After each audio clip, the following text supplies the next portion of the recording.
আমি জীবনে একবারই কোনো মৃত ব্যক্তির সাথে কথা বলেছি রাহুল। আমি না ওখানে বসে আছি, 5 মিনিট আমি উঠতে পারছি না। ওই বারান্দায় শুয়ে আছেন রোদে। তো ওনাকে জিজ্ঞেস করলাম কি ব্যাপার, উনি কোনো কথা বললেন না আমার কাছে। উত্তর কলকাতার আরেকটা চরিত্রের কথা না বললেই নয়, তার নাম হচ্ছে শুভাশিস। সে আমাদের পাড়াতেই থাকতো। সে ছিল একজন স্কাল্পটার। সে গাছের গুঁড়ি কেটে কখনো, মাটি কেটে কখনো মূর্তি টুর্তি বানাতো। সেগুলো কোথায় বিক্রি করতো বা এক্সিবিশন করতো আমি জানি না, কারণ ওর অবস্থা খুবই খারাপ ছিল। একটা শরিকি বাড়িতে থাকতো। সেই শরিকি বাড়ির 3 তলায় ওর মা বাবা ভাই থাকতো, এবং যেহেতু মা বাবা ভাইয়ের সঙ্গে ওর খুব একটা বনতো না, ও সেই বাড়িরই ছাদের চিলেকোঠায় থাকতো। সেখানে ওটাই ওর ওয়ার্কশপ, ওখানেও থাকতো। মানে ধরো সকালবেলা আমি শুভাশিসের কাছে গেছি 10:30 11টা, শুভাশিস দরজা খুলছে, চোখটা ঘুমে আচ্ছন্ন, অথচ অথচ বুট, জিন্স এবং শার্ট পরে আছে। আমি বললাম, শুভাশিস তুমি কি কোথাও বেরোচ্ছ? বলো না, আমি ঘুম থেকে উঠলাম। আমি তাহলে বুট? বলো ওটা পরে কাল রাতে ফিরেছিলাম।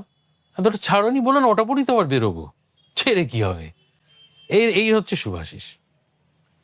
এবার মাঝে মাঝেই যাই শুভাশিসের বাড়িতে, দেখি ও মূর্তি টুর্তি বানাচ্ছে, ওর সঙ্গে নানান বিষয়ে গল্প টল্প হয়। কখনো কখনো ওর বাবা মাকেও দেখি।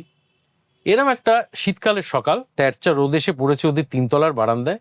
আমি ঘুরে ঘুরে উঠছি, চিলেকোঠায় যাব, এমন সময় দেখতে পেলাম শুভাশিসের বাবা ওই তেরচা রোদে একটা মাটিতে একটা চাদর বিছানো, সেখানে সাদা ধুতি পাঞ্জাবি পরে ঘুমোচ্ছেন।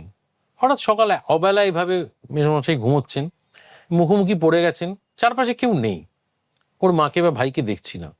তা আমি গিয়ে বললাম যে মেসোমশাই এখন ঘুমোচ্ছেন? মেসোমশাই গভীর ঘুমে আচ্ছন্ন, উনি কোনো উত্তর দিলেন না। বা হয়তো আমার গলা শুনে পছন্দ হয়নি, বেকার ছেলের বন্ধু আমি। আমি চিলেকোঠায় উঠে গেলাম।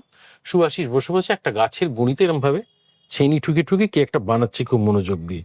হ্যাঁ এসো বসো হচ্ছে। এবার ওর সঙ্গে নানান কথা হচ্ছে, নানান গল্প হচ্ছে। এইটা ও কি বানাবে সেইটা নিয়েও বলছে। বলতে বলতে হঠাৎ আমার মনে হলো, ভালো কথা সুভাষিস, উঠার সময় দেখলাম মেসোমশাই ওই বারান্দায় শুয়ে আছেন রোদে।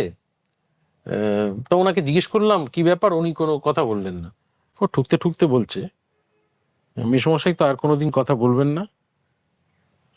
মানে বাবা আজকে সকাল 7টা 20 মারা গেছেন। মারা গেছেন?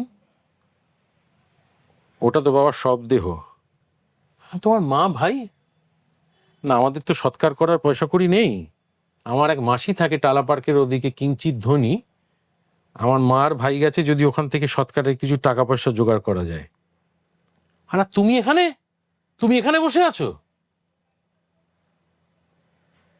শিল্প তো থেমে থাকবে না। ঠাক ঠাক ঠাক। তো সুবোধ ঘোষের গল্প গো। আমি জীবনে একবারই কোনো মৃত ব্যক্তির সাথে কথা বলেছি রাহুল। আমি না ওখানে বসে আছি, 5 মিনিট আমি উঠতে পারছি না। ও কাঠটা ঠুকছে আর বলছে শিল্প তো থেমে থাকবে না। আমি আর কোনো কথা বলতে পারছি না। এবার কখন মিনিট 5 গেল না 10 গেল না 15 গেল আমি জানি না, একটা হইচই শব্দ নিচে। ও এবার ছেনি হাতুড়িটা নামিয়ে রাখলো, আমার দিকে তাকিয়ে বলল, টাকার ব্যবস্থা হয়েছে, চলো। বলে নিচে নামলাম। কোথা থেকে একটা কাঁচের গাড়ি টাড়ি জোগাড় হলো, ওর বাবাকে নিয়ে ওরা বেরিয়ে চলে গেল। এই হলো শুভাশিস।